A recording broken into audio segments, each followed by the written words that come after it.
In Princeton lebt und arbeitet der amerikanische Schriftsteller Jeffrey Eugenides.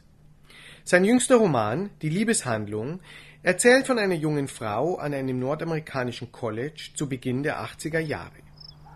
Eugenides, zu dessen bisher erschienenen Romanen Die Selbstmordschwestern und der Pulitzerpreisgewinner Middlesex zählen, arbeitete 7 Jahre lang an dem neuen Roman, im Original unter dem Titel The Marriage Plot erschienen. In dem Buch findet sich die Protagonistin hin und her gerissen zwischen dem wachsenden Einfluss der französischen Dekonstruktivisten und ihrer Liebe zum viktorianischen Roman andererseits. Eugenides' neues Buch zeigt die Spielarten der Liebe, eine dramatische Dreiecksgeschichte auf eine ganz und gar neue Art und furios erzählt. I think writers tend to be a little bit anxious when their books are coming out. You know, you finish the book and then you do the editing and everything, and then there's this kind of few months of quiet. And unless you have nerves of steel, you probably will be a little bit anxious during that period. Yes, I was writing another book. Entirely, it was about a family that had a big debutante party, and I had started it actually while I was writing Middlesex. I put Middlesex away for a little while, which I sometimes do, to get perspective on what I'm working on, and I worked on this other novel. And then when Middlesex was done, I went back to that novel and worked on it for a couple of years. And one of the characters in this novel was called Madeleine, and she was one of the daughters in this family. And she was coming home, and I started to write her story, what was going on in her life, kind of a backstory. And she was in college, had some romantic problems, and she was taking a lot of semiotics course and reading Derrida and Roland Barthes. And as I wrote about her, I kept writing about her. It became much too long to fit in the novel I was working on. And I realized that the tone of the novel and some of its concerns were really extraneous to the novel that I was working on. So what I had in my hand was 2 different books, I realized, and I had to surgically separate them and hope that I could keep both of them alive, and I just pursued the marriage plot. I'd been thinking and feeling sorry for myself in general about the fact that marriage, the great subject of the novel, was really no longer available to the contemporary writer anymore. I mean, if you think about what the novel is and the history of the novel, it usually has been about marriage in one form or another.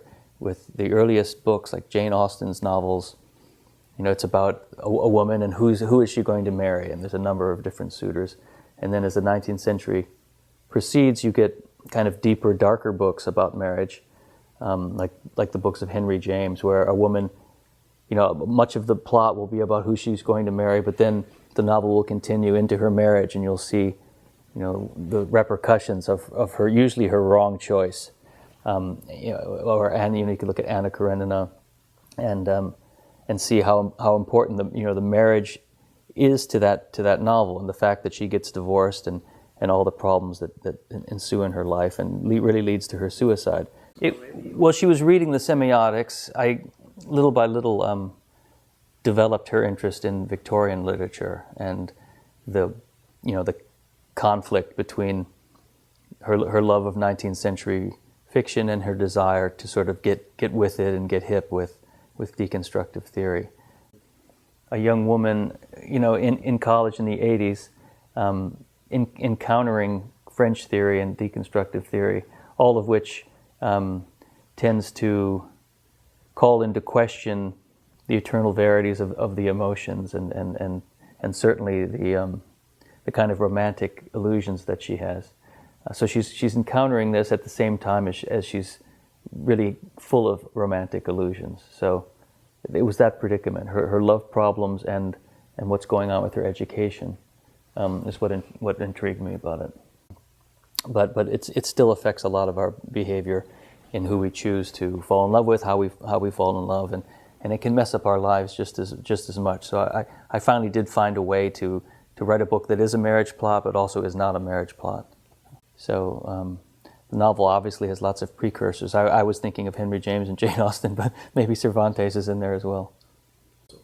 It's a little bit sad, yes. Well, we don't want to give the ending away. But No. It's I like an ending that has a number of different notes in it, like a good wine. So it's got some charm to it, some slight humor, a fair dose of melancholy, I think, at the end.